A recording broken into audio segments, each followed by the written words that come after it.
Hari ini saudaraku saya akan menyampaikan satu pesan firman yang kalau saya boleh ngomong ya, saya sadar sesadar-sadarnya. Pesan firman yang saya sampaikan ini, this is my life gitu saudaraku. That is my life. Saya akan menyampaikan satu pesan firman yang berjudul The Beauty of Grace. Izinkan saya mengatakan ini saudara. Mungkin hanya orang yang pernah mengalami yang paham apa yang akan saya katakan ini saudara. Grace makes it beautiful. Anugerah itu membuat hidup saudara jadi indah. Seperti yang saya katakan tadi, saya sadar sesadar-sadarnya saudara. Sadar sesadar-sadarnya hidup saya ini anugerah. Sebagian orang akan menyebut itu sebuah kebetulan. Tapi saya berdoa. Setelah saudara mendengar firman hari ini, saudara paham, tidak pernah itu sebuah kebetulan saudaraku. It was never a coincidence. Saya berdoa saudara bisa melihat, dan sejak dari hari ini ketika saudara melihat jejak kaki anugerah,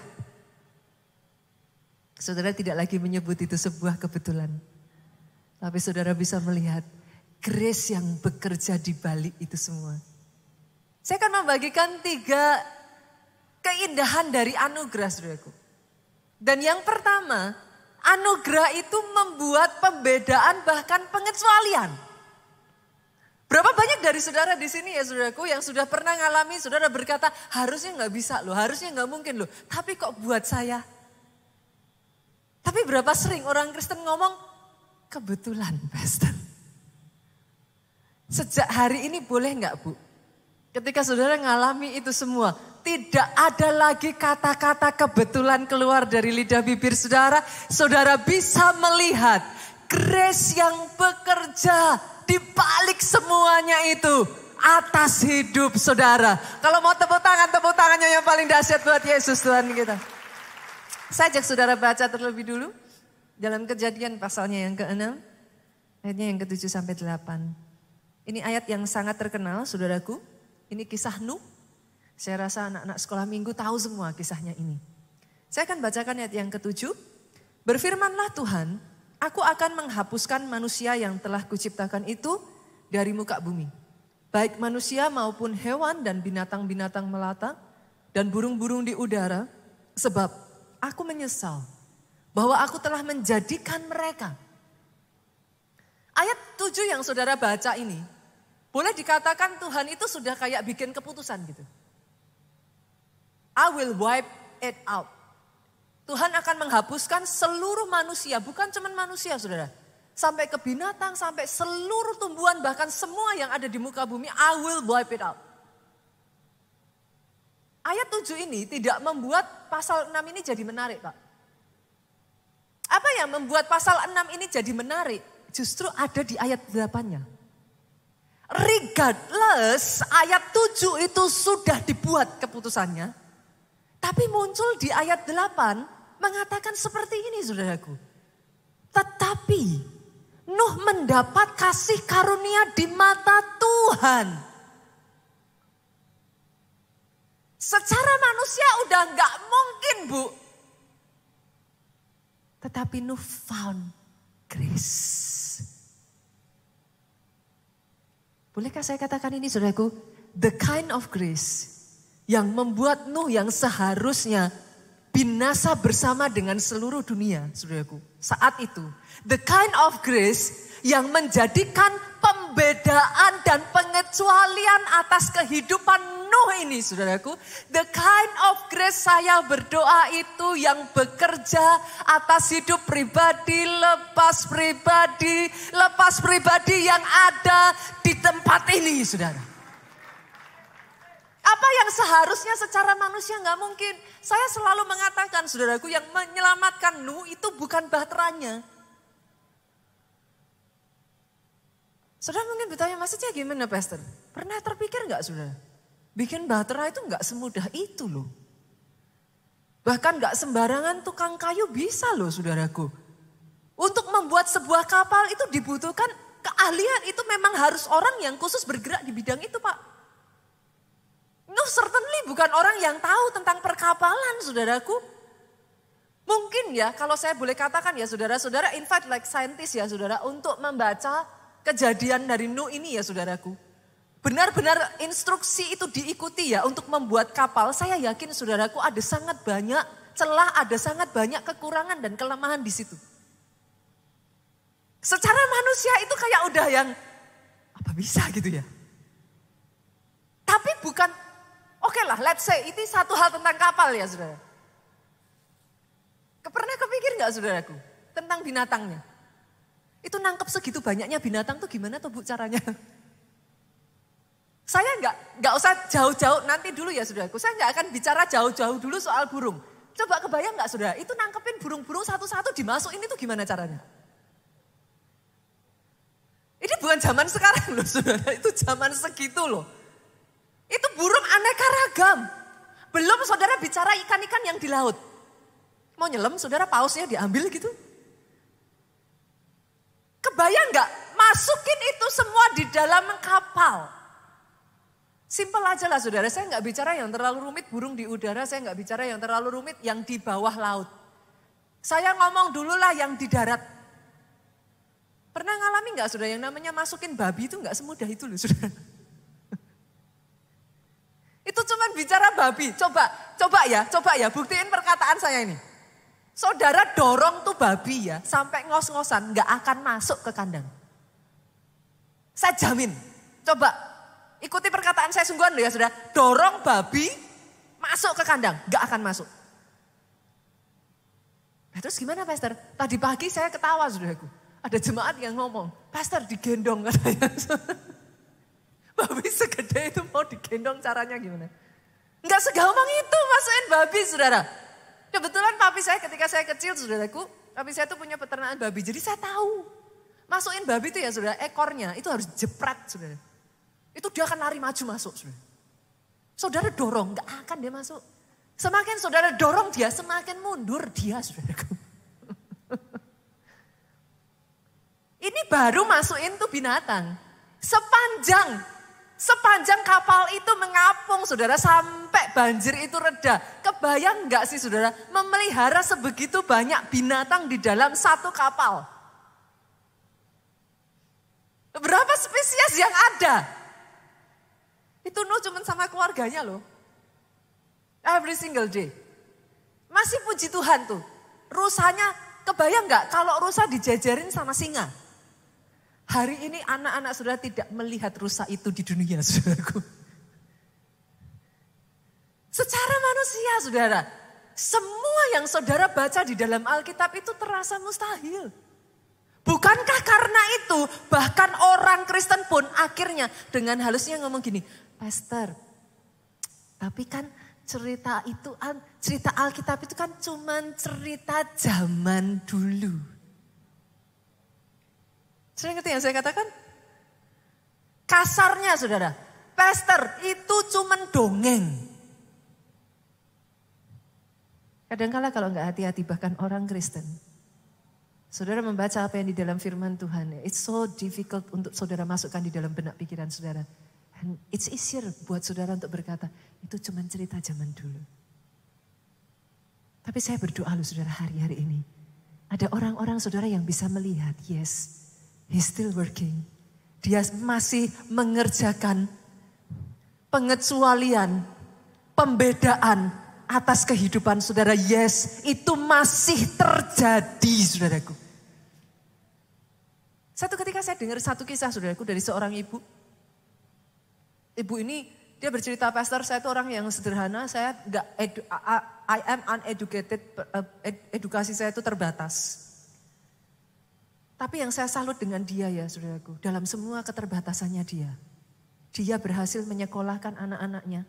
Anak yang pertama itu menjadi dokter di UK saudaraku, di Inggris, spesialis saudaraku. Anak yang kedua saudaraku, itu menjadi actuary. Actuary itu kalau saya nggak tahu saudara, mathematician gitu saudaraku. Semacam jurusan ke arah sana, analis seperti itu saudaraku. Itu di Columbia University, itu sekolah yang bergengsi saudara. Dan dia berkata kepada saya, pastor, saya bahkan nggak bisa bahasa Inggris. Saya tuh bilang, ibu, terus caranya ibu gimana?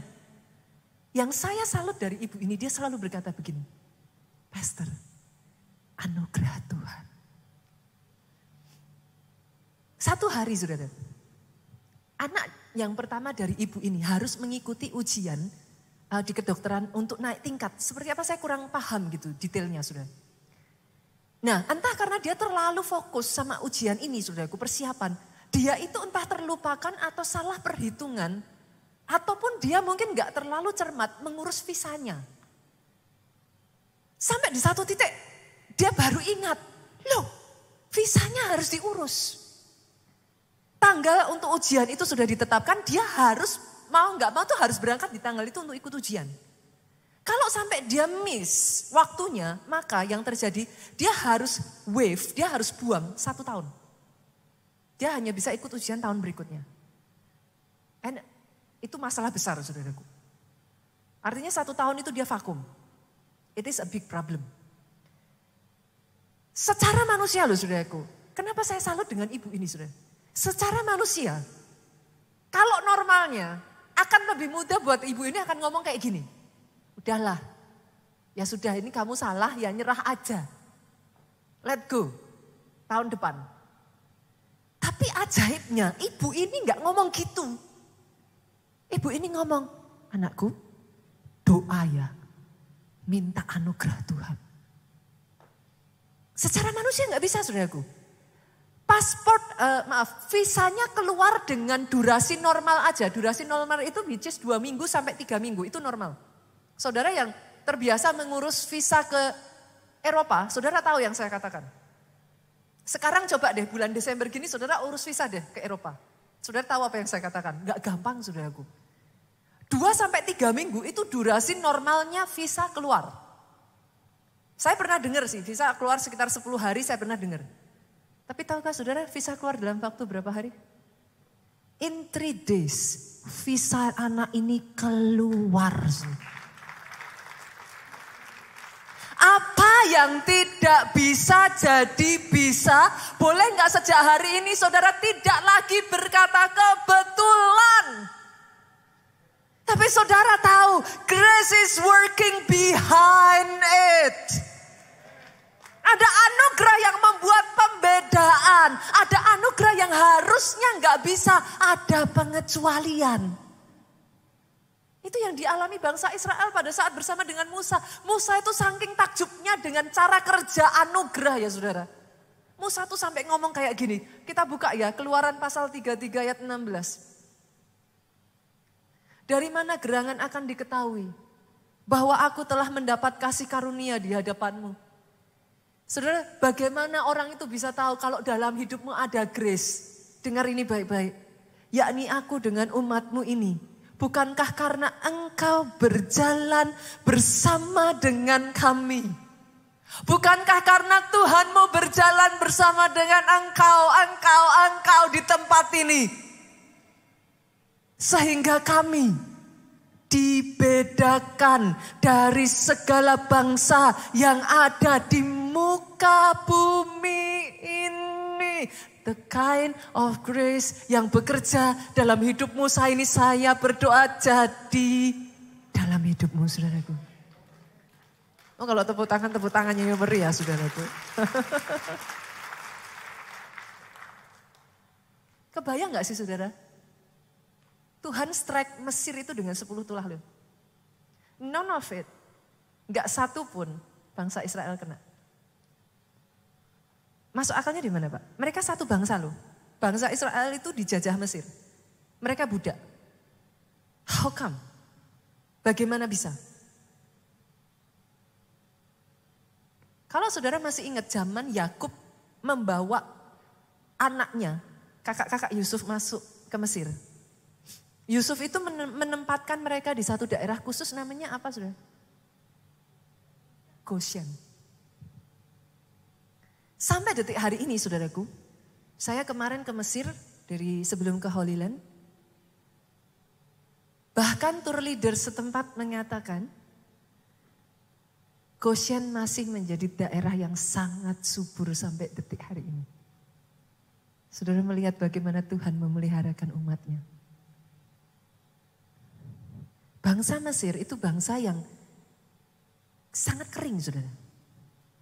Hujan itu turun di Mesir, Pak, bisa dihitung tangan harinya. Jadi kalau saudara datang ke Mesir tuh pas hujan, itu mujizat, saudaraku. Saking keringnya. Terus dari mana mereka hidup, Pastor? Mereka itu dianugerahi Tuhan dengan sungai Nil. Karena memang buat mereka air itu sangat susah sekali. Goshen itu persis sampingnya sungai Nil. Amazing ya, Tuhan itu ya. He always give the best. Yang baik pun kurang. Dia selalu mau beri yang terbaik buat saudara. Pada saat Mesir, seluruh saudaraku binatang ternak di Mesir itu mati kena sampar karena tulah. Binatang di Israel hidup. Kok bisa Pastor? Pada saat Mesir itu di-strike dengan hujan dari langit ya saudaraku, hujan es, hujan batu saudaraku. Orang-orang di Mesir berjatuhan mati saudara. Orang Israel aman. Gak masuk akal kan saudaraku? Gak heran banyak orang Kristen karena gak masuk akal. You try to put it in your logic, di logika saudara, dan saudara berkata, itu cerita zaman dulu. Tapi boleh gak saudaraku, saya menceritakan kepada saudara kenyataan kejadian yang terjadi di zaman sekarang.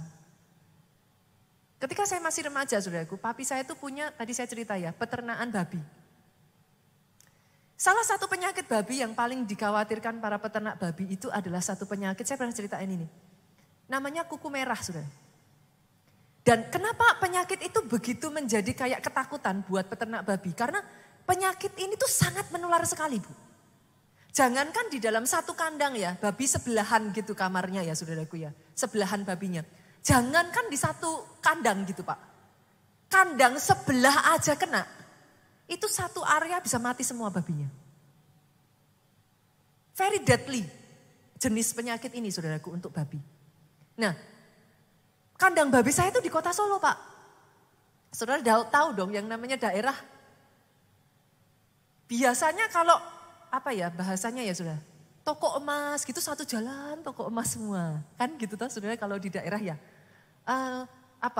Pasar buah gitu kan. Satu area itu pasar buah gitu saudara. Nah kandang babinya ini juga sama. Jadi papi saya tuh mungkin bisa nyanyi gitu saudara. Kiri kananku kandang babi gitu saudaraku. Sekelilingku kandang babi. Jadi itu kandang babinya itu bersamaan di satu area. Artinya saudara, kalau penyakit ini menyerang, kandang tetangga aja ada yang kena. Habis itu satu daerah. Kandang kita sendiri kita bisa protek. Kalau sudah kiri kanan dan lain sebagainya gimana cara kita protek? Enggak bisa. Waktu kejadian virus ini masuk saudaraku. Papi saya ibadah hari Minggu itu berseru sama Tuhan. Saya tuh bersyukur saya punya orang tua itu orang tua yang takut Tuhan. Saudara. Sampai detik hari ini saudaraku mereka masih melayani menjadi koordinator ibadah di kota Solo.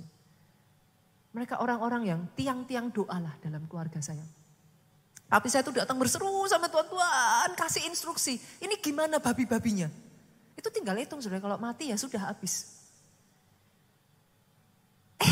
Hari itu firman yang disampaikan Pak Obaja saudaraku. Ada kuasa dalam minyak urapan. Saudara. Jadi papi saya tangkap itu saudaraku. Papi saya aminkan bawa minyak didoakan di gereja. Pulang saudara, babinya diurapi saudara. Satu ya heran ya, saya pikir waktu itu papi saya luar biasa juga gitu ya. Dia tangkap mentah-mentah saudaraku apa yang dikatakan Pak Obaja, dia balik saudara, dia olesi dan literally saudaraku itu kepalanya diurapi satu-satu diolesin minyak saudara. Tapi saya menyaksikan dengan mata kepala saya sendiri saudara. Di waktu itu, babi yang ada di kanan kiri itu mati berjatuhan saudara. Hanya kandang papi saya yang tidak tersentuh satu ekor pun. What can you say?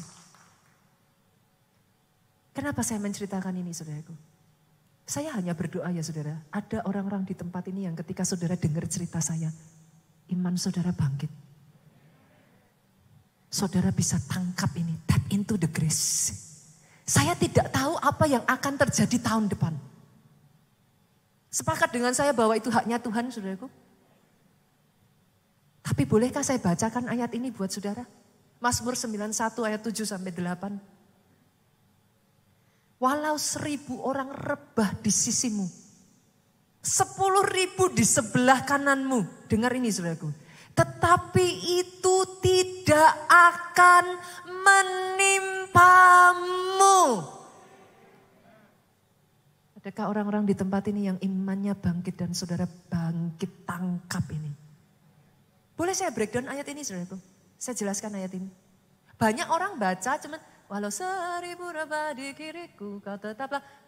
Banyak orang baca hanya asal baca. Tapi pernah nggak saudara baca terus saudara visualisasikan?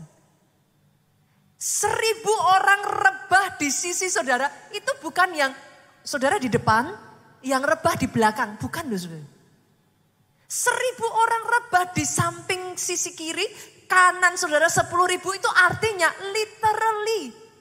Bencana ataupun masalah itu datang sedekat itu loh saudara. That close to you. Di sisimu persis. Tapi itu pun tidak menimpa engkau. Yang begitu dekat dengan engkau, orang-orang yang mungkin kau tahu, orang-orang yang mungkin kau kenal. Mereka rebah tapi tidak menimpa engkau. Bahkan ayat ini melanjutkan saudaraku, wow. Engkau hanya menontonnya dengan matamu saudara. Oh. That is the work of grace. Sejak dari hari ini jangan pernah berkata, itu kebetulan pastor. Tapi sadari, kalau kau diluputkan, kau dilalukan, itu adalah anugerah yang bekerja di dalam kehidupanmu saudaraku. Dan yang kedua saudara, grace itu membuat kita hidup dan hidup berkuasa. Saya ulang ya saudara. Grace membuat saudara hidup tapi bukan hidup kalah. Grace membuat saudara hidup dan hidup berkuasa. Ayatnya mana pastor? Roma 5 yuk kita buka. Ayat yang ke-17. Saya bacakan ya saudara. Sebab jika oleh dosa satu orang, Adam saudara, maut telah berkuasa oleh satu orang itu. Jadi gara-gara satu orang dosa itu masuk saudara. Maka lebih benar lagi, maksudnya gimana? Maka lebih benar. Maka it's only make sense gitu saudaraku. Maka masuk akal kalau mereka itu artinya lebih dari satu ya saudara. Sepakat ya? Gak ada tuh yang namanya mereka satu orang kan? Mereka itu banyak. Nah kita harus cari tahu siapa mereka ini. Mereka yang telah menerima kelimpahan kasih karunia. Perhatikan ya saudara. Mereka yang telah menerima kelimpahan kasih karunia dan anugerah kebenaran. Berarti orang-orang yang sudah menerima kelimpahan kasih karunia dan anugerah kebenaran, dia akan hidup dan berkuasa. Oleh karena satu orang itu, oleh karena satu pribadi itu saudaraku, yaitu Yesus Kristus. Kita breakdown ya saudara. Berarti merekanya ini siapa? Saya. Saudara di tempat ini. Orang-orang yang sudah menerima kelimpahan kasih karunia. Kenapa disebut kelimpahan? Kurang limpah apa sih saudara? Kalau dia menyerahkan nyawanya mati di atas kayu salib buat saudara. Kurang limpah apa? Saudara mau minta lebih limpah dari apa lagi? Saudara-saudara di tempat ini, orang-orang yang menerima kasih karunia melimpah dan anugerah kebenaran, seharusnya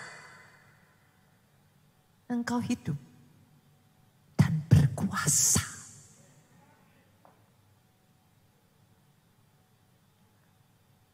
Kok bisa pastor? Banyak orang yang sudah terima anugerah tapi kok hidupnya masih kalah. How can it be? Harusnya enggak boleh itu terjadi saudaraku. Masalahnya ya saudaraku, banyak orang tidak tahu kebenarannya. Akhirnya saudaraku, apa yang harusnya enggak wajar, saudara anggap wajar. Ya wajarlah manusia, pastor, kita masih manusia. Wajarlah kalau kita bisa kalah.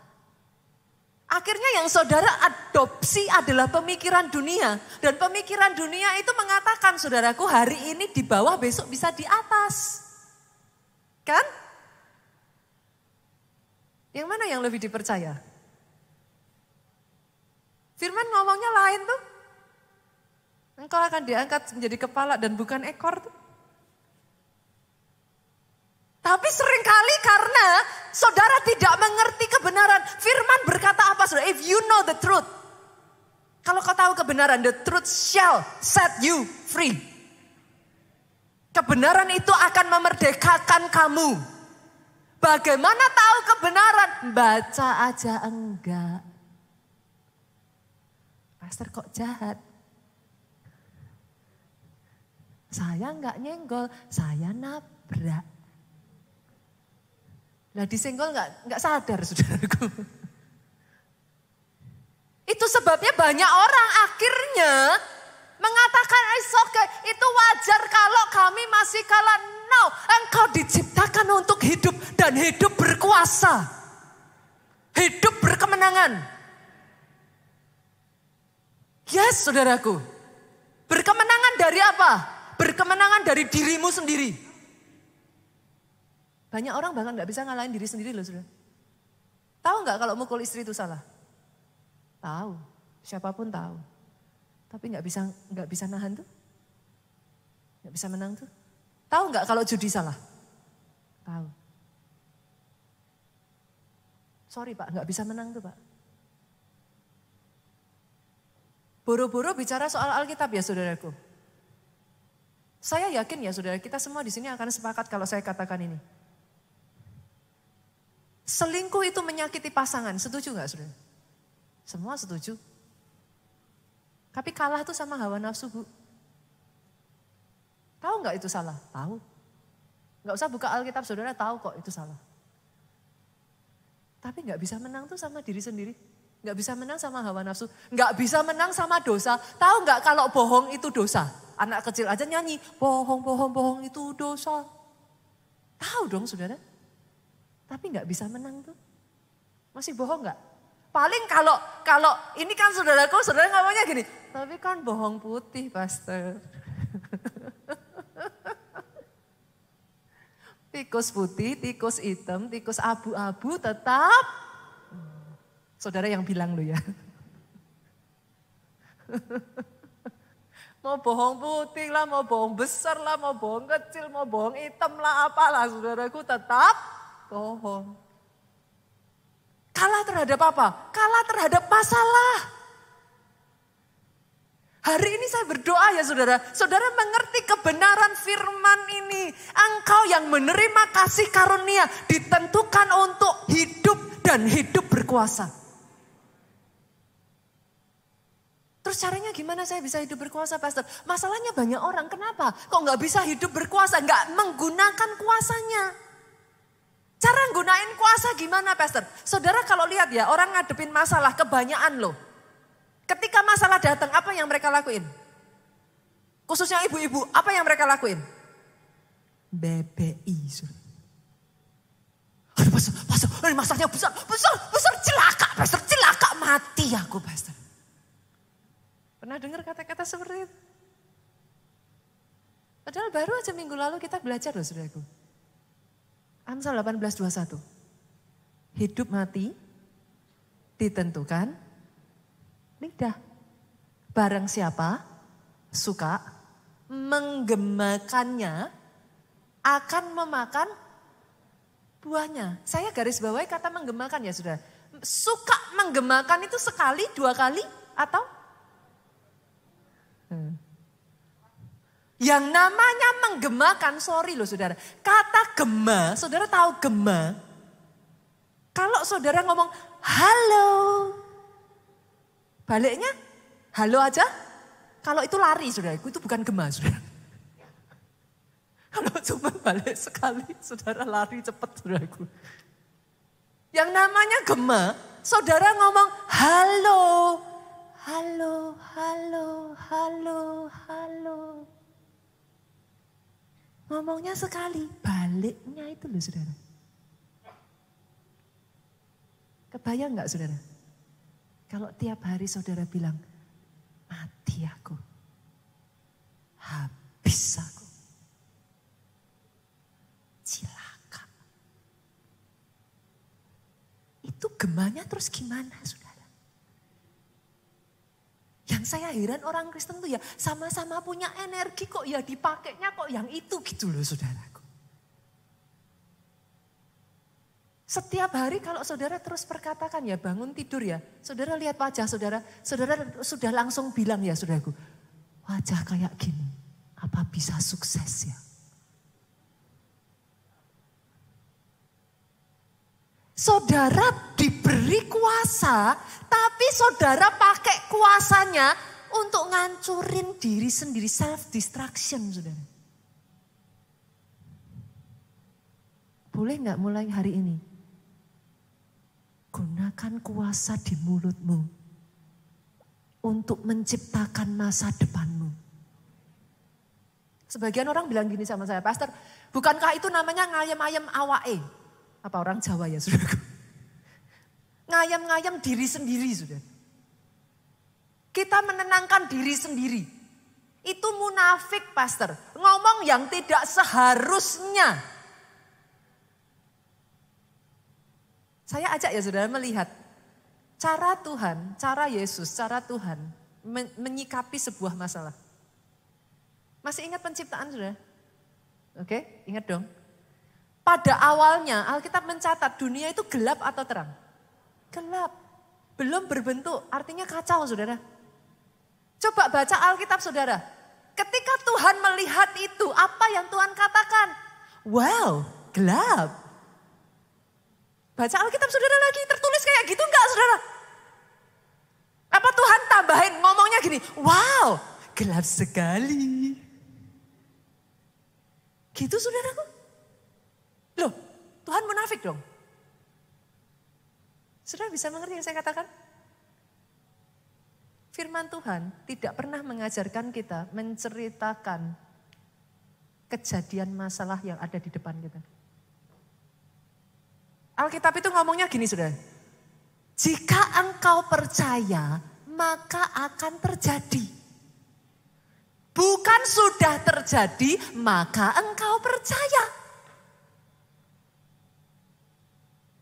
Artinya Tuhan lihat gelap, Tuhan lihat kacau. Alkitab berkata apa? Berfirmanlah Tuhan, jadilah terang, maka terang jadi. Sejak dari hari ini ciptakan masa depanmu. Masa depan seperti apa yang Tuhan rencanakan atas hidupmu, perkatakan itu. Pakai perkataanmu, bukan untuk menghancurkan. Yes, perkuat perkataanmu itu berkuasa saudara. Tapi berkuasa ada dua sisi. Barang siapa suka mengemakannya, kalau baik yang dia gemakan, dia akan makan buahnya. Jika buruk yang dia gemakan, dia akan memakan buahnya. Yang mana yang kau gemakan? Pakai perkataanmu saudaraku. Ciptakan masa depanmu. Sejak dari hari ini perkatakan. Kalau saudara pagi hari bangun lihat kaca, katakan, aku orang yang diurapi Tuhan. Aku orang yang dipakai Tuhan. Aku orang yang diberkati Tuhan. Aku konglomerat. Aku miliarder. Loh, katakan saudara. Jangan mulutnya ngomong, aku konglomerat. Konglomerat. Saya masih ingat yang saya katakan ya saudara. Kata kuncinya ini, sepakat. Karena banyak orang ininya ngomong, ininya gini saudara. Sudah mengerti yang saya katakan? Saudara ngomong, aku miliarder. Kejauhan pastor. Mengerti ya saudara yang saya maksudkan? Oke ya. Berani ya saudara? Izinkan the beauty of grace bekerja atas kehidupan saudara di tempat ini. Boleh tepuk tangannya yang paling dahsyat buat Yesus Tuhan kita. Yang ketiga saudara, the beauty of grace ini yang menyenangkan sekali. Membuat hidup selalu penuh dengan kemurahan. Bahkan dalam kondisi sedang diizinkan ada masalah, Pastor. Yes. Bangsa Israel itu ya saudaraku ada di dalam pembuangan pada saat Esra menulis ini. Esra 9 ayat 8 sampai 9 saudara. Dan sekarang baru saja kami alami kasih karunia daripada Tuhan Allah kami. Yang meninggalkan pada kami orang-orang yang terluput. Memberi kami tempat menetap. Sehingga Allah kami membuat mata kami bercahaya dan memberi kami sedikit kelegaan di dalam perbudakan kami. Ayat 9 ini ya saudaraku, ini menyentuh hati saya saudara. Karena sungguh pun kami menjadi budak, kondisinya tuh lagi gak enak. Jadi budak apa enaknya? Bangsa Israel tuh sedang ada di dalam pembuangan saudara. Yes, bukankah kadang-kadang Tuhan izinkan masalah terjadi saudaraku? Tapi dengar ini, sekalipun, sungguh pun kami menjadi budak. Tetapi di dalam perbudakan itu kami tidak ditinggalkan Allah kami.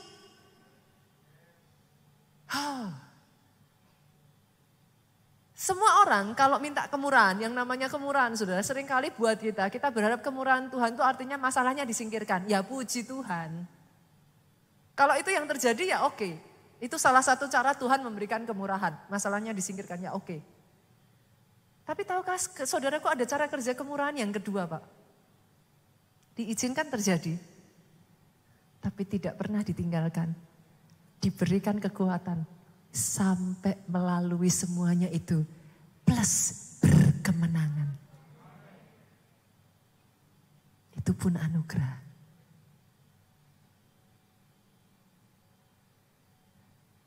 Grace membuat hidup saudara di tengah masa berat sekalipun selalu ada kemurahan Tuhan. Nice ya saudaraku ya. Diizinkan tapi tidak ditinggalkan. Ada kemurahan Tuhan saudaraku. Dan ada satu bagian ini yang saudara harus mengerti saudara. Dalam sepanjang perjalanan saya itu menemukan saudara bahwa yang namanya grace itu punya momento of grace. Bahasa saya ya saudaraku. Maksudnya gimana Pastor? Grace itu ada momentumnya, waktunya saudara. Jadi kadang ada waktu-waktu di mana Tuhan itu ngasih instruksi ya saudaraku. Tuhan kasih instruksi. Jadi dimulainya selalu di situ. Tuhan kasih instruksi. Saudara cepat tanggap. Jalan taat. Semustahil apapun itu, hebatnya di sini saudara. Ketaatan saudara itu di backing dengan grace. Nyenengin ya saudara, nyenengin. Hebatnya grace itu di situ saudaraku. Bukan masalah, jadi berarti yang harus saya lakukan apa Pastor? Belajar mengasah telinga kita untuk peka dengar instruksinya Tuhan saudara. Itu. Masalahnya banyak orang Kristen, Yesus aja ya saudara, menajamkan telinga rohnya untuk mendengar suara Tuhan saudara. Daniel kurang hebat apa Daniel? Dipakai 3 generasi raja-raja. Dia menajamkan telinganya. Beberapa waktu yang lalu saya mengkhotbahkan tentang ini saudaraku. Pastor gimana cara menajamkan telinga? Alkitab itu berkata pagi-pagi benar Yesus bangun ketika hari masih gelap. Nah sekarang saya balik nih saudara. Pagi-pagi benar. Nita titik ganti dengan nama saudara. Banyak orang Kristen gak menyadari loh saudara, pentingnya instruksinya Tuhan. Kenapa sampai dikatakan satu perkataan dari Tuhan saja ya, itu keajaiban. Masalah orang Kristen yang pertama, sukanya copy paste. Apa-apa di copy paste. Instruksinya Tuhan di copy paste. Kebayang gak Tuhan suruh Nuh bikin bahtera. Musa ikut-ikut, aku juga bikin bahtera. Sekarang saudara ketawa. Lah tapi orang Kristen suka gitu toh. Yang itu digini, aku ya tak ikut-ikut. Kok itu terjadi? Kok aku tidak? Loh instruksinya Tuhan itu emang untuk setiap orang tuh beda-beda saudara. Satu itu saudara. Yang kedua, sudah dikasih instruksi, ragu.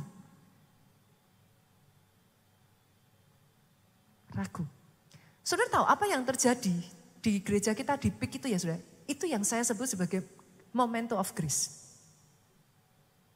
Secara manusia hitam di atas putih ya saudara, nggak bisa. Nggak bisa. Itu karena dari kita itu, saya tuh salutnya ya saudaraku, kita tuh punya leader, orang-orang tuh yang baik Pak Pastor Obaja maupun Pastor Jody ya saudara. Saya tuh melihat dalam hidup mereka ya saudaraku. Kadang nggak usah saudara lah, saya aja banyak kadang nggak ngerti gitu saudaraku. Karena kadang mereka itu belajar untuk dengar suara Tuhan dan ngikuti exactly. Ngikuti orang-orang seperti ini nggak gampang saudara. Kenapa? Karena kadang nggak masuk akal. Kadang kayak buat saudara tuh kayak ini gimana sih gitu. Harusnya nggak gitu. Ya harusnya kemarin masa pandemi nggak bangun saudara. Itu harusnya memang begitu. Tapi ketika mereka datang sama Tuhan. Tuhan apa nih yang Tuhan mau? Tuhan bilang go. Itu tuh tinggal gini loh saudara. Apa sih? Imannya saudara nyampe enggak gitu. Momentum of grace. Sebenarnya saudara, iman saudara nggak nyampe pun saudara tabrak ya, itu grace akan backing saudara. Tapi kan kita karena udah nggak nyampe dulu kita mundur kan. Kita let go kan, kita lepas saudara. Hilang. Saya nggak tahu apakah kalau saya ngomong gini saudara bisa nangkep atau enggak. Saya berharap saudara bisa mengerti yang saya katakan ini. Karena berkali-kali dalam hidup saya saudaraku, saya tuh ngalami beberapa kali Tuhan itu sudah kasih kesempatannya. Sayanya yang gak berani. Kadang tidak sadar ngelakuin itu, tapi sayanya yang berani, gak berani dan saya ngomong sama Tuhan, enggak lah Tuhan, dilepas sama Tuhan. Dikasih ke orang lain. Wah, itu nangisnya lumayan itu sebenarnya. Saya tahu rasanya itu. Saya pernah ngalami itu dan I understand gitu. Karena saat momentum grace itu lewat ya saudara. Saudara mau gimana pun gak bisa kok. Itu tuh ada momentumnya saudara. Itu yang dialami bangsa Israel. Saya tutup dengan ini ya saudara. Bangsa Israel, Tuhan itu kasih perintah, instruksinya apa Bu? Masuk tanah perjanjian. Pergi ambil tuh tanah perjanjian. Pertanyaan saya loh, itu dari Tuhan atau bukan? Dari Tuhan ya saudaraku. Bangsa Israel generasi pertama masuk tanah perjanjian enggak? Kok bisa? Yang salah di mana nih? Tuhan PHP? Janjinya Tuhan gak ditepati? What happened? Kok bisa mereka gak masuk? Itu Tuhan udah janji loh. Karena saudara, pada saat Tuhan katakan ke mereka, go! Mereka ngomong, 10 pengintai ngomong sama bangsa Israel, jangan masuk. Kita di situ kayak belalang loh, nanti kamu diinjak loh. Penduduknya kayak raksasa loh, kita kalah. Mereka mundur saudara. Tapi yang gak diketahui banyak orang, mereka tuh menyesal. Ayatnya mana Pastor? Saya bukain. Kita buka ya, bilangan pasalnya yang ke-14, ayatnya yang ke-39 sampai 45. Saya bacakan agak sedikit lompat-lompat saudara. Setelah Musa menyampaikan perkataan ini kepada semua orang Israel, maka berkabunglah bangsa itu dengan sangat. Jadi Musa tuh ngomong, oke, kamu gak bisa masuk nih gitu. Itu mereka sedihnya minta ampun. Saya tuh bisa ngerti ayat ini, saya paham sekali ayat ini. Karena saya pernah ngalami saudara. Saya pernah ngalami dan itu karena kebodohan saya sendiri. I realize it. Saya sadar sesadar-sadarnya. Kesempatan itu di depan mata saya. I throw it away. Kenapa saya tahu saudara? Ayat ini lanjut ngomong gini saudara. Dan keesokan harinya bangunlah mereka pagi-pagi hendak naik ke puncak gunung sambil berkata, sekarang kita hendak maju ke negeri yang difirmankan Tuhan itu. Mereka tuh nyesel saudara. Mereka nyesel karena waktu itu mereka nggak ngelakuin, sekarang mereka ngomong sama Tuhan. Ya udah Tuhan kalau gitu sekarang aja. Kami siap, kami mau kalau sekarang. Apa yang Tuhan katakan saudara? Tetapi kata Musa, maka apakah kamu hendak melanggar titah Tuhan? Hal itu tidak akan berhasil. Momentum of grace-nya itu udah lewat saudara. Ayat 44, meskipun demikian mereka nekat naik ke puncak gunung itu. Tapi tabut perjanjian Tuhan dan Musa tidak meninggalkan tempat perkemahan. Mereka nekat saudara. Orang Kristus gak gitu tuh.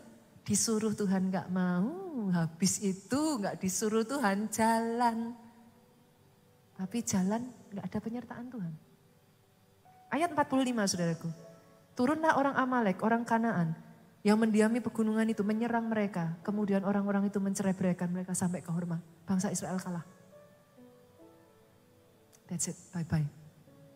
Jangan salah loh saudaraku. Tuhan itu punya waktunya dia. Kita yang butuh Tuhan. Kita yang butuh nunggu Tuhan. Kita yang butuh dengar instruksinya Tuhan. Pastor buat apa sih saya ke gereja? Pastor buat apa saya saat teduh bangun pagi-pagi? Jangan salah. Satu perkataan yang dari Tuhan. Itu words everything. Kadang buat saya ya saudaraku, orang Kristen tuh suka kurang ajar ya saudara. Tuhan, pokoknya saya maunya gini, Tuhan kerjakan. No sorry loh saudara, yang Tuhan siapa? Bahasa kasar saya ya saudara. Sorry, saya ngomong gini nih sebenarnya gak enak saudara. Tuhan itu bukan kacungmu loh. Kasar gak saya bilang gitu saudara? Gak enak ya di hati ya. Tapi kita orang Kristen sukanya gitu loh. Kalau Tuhan gak kerjakan, gak gereja-gerejaan lagi. Lah memangnya kenapa? Yang butuh tuh saudara loh. Sadari itu saudaraku, He is God. Dia Tuhan, dia berhak, dia berdaulat. Saya tuh sangat tersentuh ya saudaraku ya. Orang seperti Pastor Adeboye ya. Pada saat dia kehilangan anaknya yang ketiga. Pada saat pandemi kemarin anaknya meninggal. Saudara. Saudara tahu apa yang dikatakan orang sekelas beliau loh saudara. Apakah gak berusaha bangkitkan anaknya? Apakah gak berseru-seru minta Tuhan adakan mujizat? Apakah orang gak akan bertanya-tanya kalau sampai anaknya gak bangkit? Tapi kali pertama dia muncul dia katakan ini. God is God. Dia berhak. Dia bahkan tidak perlu memberikan penjelasan apapun kepadaku. He is God.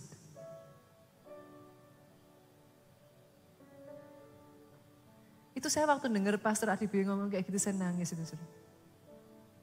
Orang lain akan berkata kenapa Tuhan, kok Tuhan gak siapkan aku? Kenapa Tuhan gak bilang duluan kalau Tuhan mau ngambil? Tapi Pastor Adeboye berkata, dia Tuhan, dia berdaulat dan dia berhak. Dia tidak perlu menjelaskan apapun atas apapun yang terjadi dalam hidupku. Because He is God. Saya tutup dengan satu ayat ini saudaraku, 2 Korintus pasalnya yang ke-6 ayat pertama. Kadang kaget ya, dengar kayak gini kaget ya, khotbah begini ya saudaraku ya. Tapi saya rasa orang Kristen harus sadar saudaraku. Dia bukan Tuhan yang bisa saudara suruh-suruh setiap saat. Kita yang harus mengerti rencananya. Hidup di dalam agendanya. Mengikuti agendanya Tuhan.